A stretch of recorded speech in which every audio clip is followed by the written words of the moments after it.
You know that feeling when you're scrolling through your phone and suddenly you realize that every single move you make, every single thing you search, every single person you talk to could be recorded and stored somewhere? What happens to this digital footprint? Is it protected by the Fourth Amendment? The answers to these questions all relate to something called the third-party doctrine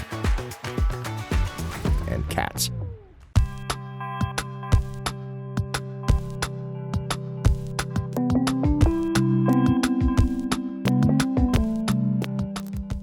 We are talking about the film Katz on the Internet, and we are lucky to have one of the directors. Matt Wood is here with us. Matt, welcome to GeekFest. I wanted to ask you, now you've done a number of these films. How many films have you done in this? Is it a series, or do they kind of come at you one at a time, or do they attack you in groups? A little bit of all the above. I am the director of what's called FedSoc Studios.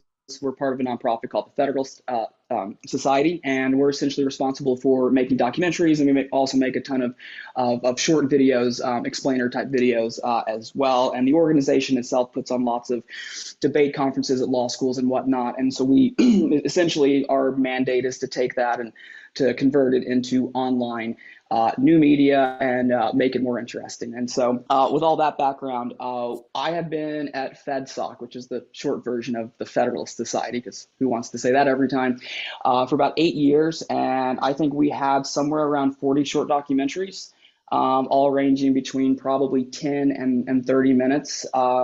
We submitted a film called Bitcoin Cowboys, I think it was last year at GeekFest, and y'all were nice enough to show that one as well. And we're generally working on several films at the same time. And then we have literally hundreds of short videos and then a ton of panel videos and whatnot out there as well. So the film Katz on the Internet has been nominated for Best Short Documentary, Best Visual Effects, and Best Explainer Film. And with that, I'm going to hand it off to my co-host, Mark. What is the Federal Society? I'm guessing you're a not-for-profit, but Sure. What do you do? We are a nonprofit. We're a 501c3, started in 1982, and originally started on law school campuses. The idea was essentially expanding what type of, not content, but curriculum was being taught there. Essentially, the idea was there was, at least in the view of the founders of our company, more of a left-leaning hegemony in law school classes, and so they wanted to get more of a conservative libertarian bend. But what attracted me to them is the way they did that was not to make an advocacy group, but essentially to make a debate group. And so they started hosting student symposiums and other events that expanded to also include lawyers and academics. So most of what the Federal Society does and has done for the last 40 years is put on events and debates. And now we have podcasts and we have films and we have all of that. So our mandate is to carry on what the mandate is for the more traditional content, which is to make balanced, actually academic films. And the way I look at it is we're making entertaining educational content for people that are interested in law and public policy.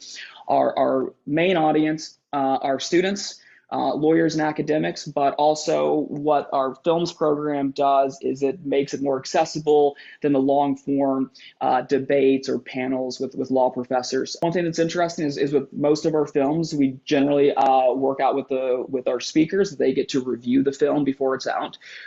And we get people from different sides of the political persuasion or the typical or whatever the issue is.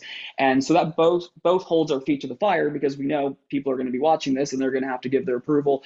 But it's also just nice to have a second set of eyes on it because I'm not a lawyer, but most of the people we work with are lawyers or something along those lines. So that's a little bit of background of the Federal Society, FedSoc Studios, and how we approach at least in a nutshell filmmaking. How much of American law, constitutional, shapes the internet as we use it around the world? Is the internet Americanocentric? Is your law being imposed on the rest of the world? Or am I just completely off base here? Well, as a lawyer would answer, it depends and it's complicated. You're generally right in that. So obviously constitutional law and also various legislation has shaped the formation of the internet. One of the earlier bills in the 90s by Bill Clinton essentially said that the internet should have a very light touch regulation, and our internet has been generally very free. And we have, at least as to begin with, the most innovative online companies. Obviously that can change. And so you could look at different laws and other reasons for that. But the third party doctrine, it really wouldn't shape outside of American law. I suppose maybe if you were in the country, but I don't want to actually say that because I'm not 100% sure.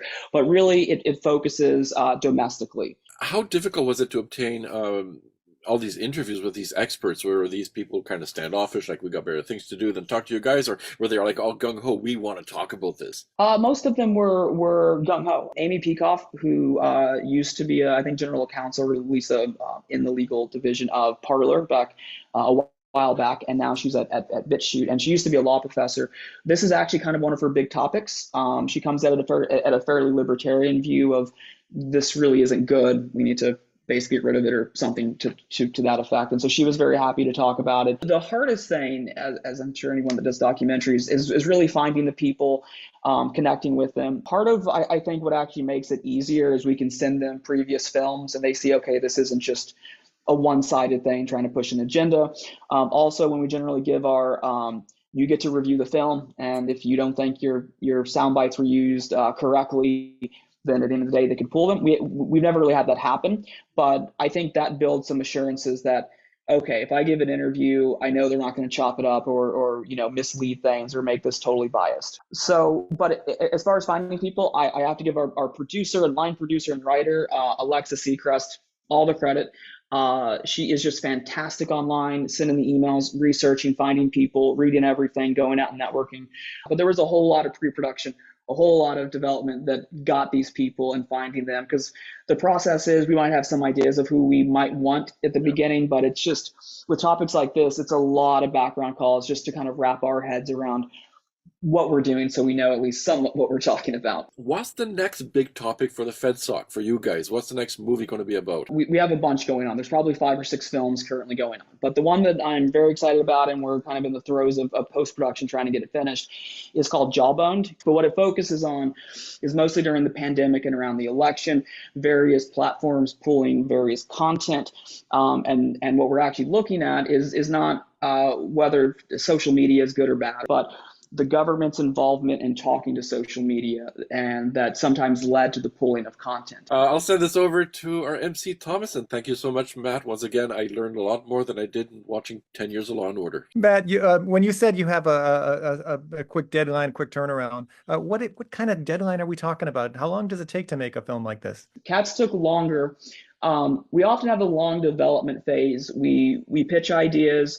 When we decide on something, there's a lot of sort of background research, and sometimes it kind of moves along slowly. But Katz probably took at least a year total, something like that. I would say most of the documentaries we make are maybe 6 months, but generally about 9 to 12 months. Although we've hired new people on our team, including Alexa, who's one of our producers and line producers. And on these films, she's really kicked it in high gear, which is fantastic. So this one will be one of our quickest turnarounds on the film called Jawboned, about the misinformation. Basically from wrapping production in the beginning of February to having everything done ideally sometime in April. So that's a lot faster than we've ever gone, but we're actually on progress. So I guess in the film industry, it's, pick a deadline and hope and move as quick as you can, and we'll see if we make it. So you typically would have like a half a dozen different projects going on at the same time?